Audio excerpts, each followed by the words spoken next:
Chapter 26. The Lowe siblings soon reached Regal Hotel. The banquet that day was grand, and several floors of the hotel were reserved for the occasion. The guests were all dressed to their nines with branded clothes and accessories. It was almost as if they were at a fashion show instead. In contrast, Rosalind's appearance was dull, and Emmanuel's was even shabbier. When they arrived at the entrance, Rosalind handed the guard her invitation. The guard let her in after a glance at it, but he stopped Emmanuel. "Mister, where is your invitation?" Emmanuel quickly turned to his sister. "I thought she said she can have a +1 with her invitation." Rosalind immediately put her hands on her hips and glared at the guard.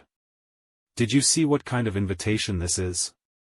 This is an invitation from the Lenore family. Is there any problem with me bringing a relative in?"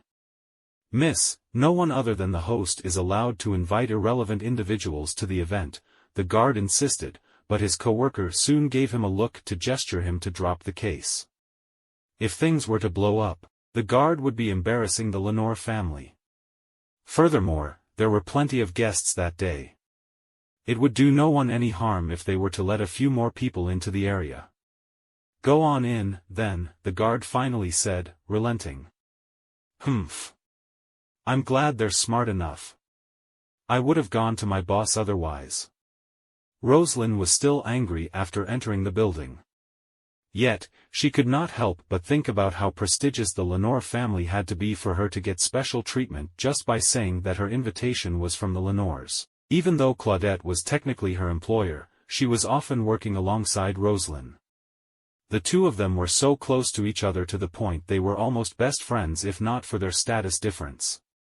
If Claudette were to find out that Rosalind had a bad time at the event, Rosalind was sure that Claudette would stand up for her.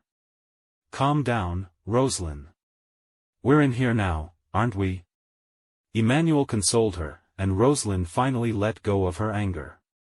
In the next second, she spotted the scrumptious dishes on the table, and she lunged over as if she was a starving lion.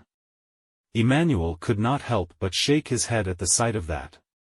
It's one thing for her to gobble down her food like this at home, but it's another to throw all care about her image to the wind out in the public.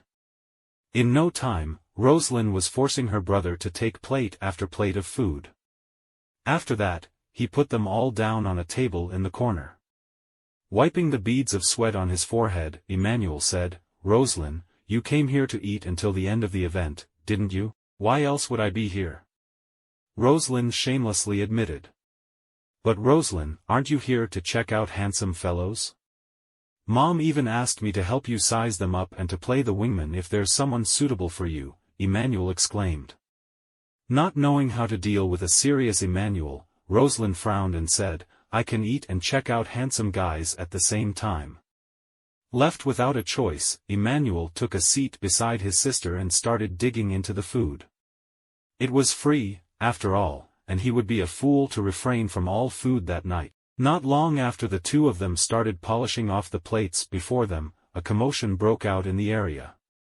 Everybody was walking toward the doorway, screaming enthusiastically. "What's the matter?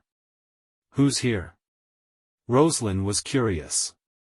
She wondered if a rich attractive man was making a grand appearance like those romance shows she watched.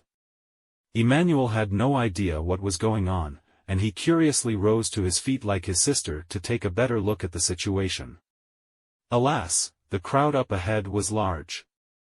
Even though Emmanuel and Rosalind were tall, they still could not see who was in the middle of the crowd.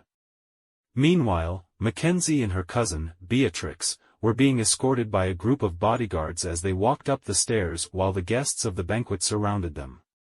Mackenzie radiated beauty, and she was also tall, slender, and exuded a captivating aura. Every time she made an appearance at social events, she would make heads turn.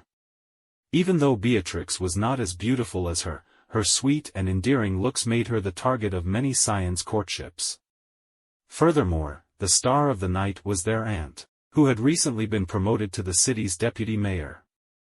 The two of them were the daughters of the wealthiest family in Yeringham, and they were also the deputy mayor's nieces. Naturally, they would also be in the spotlight. Ms. Quillen. Ms. Quillen.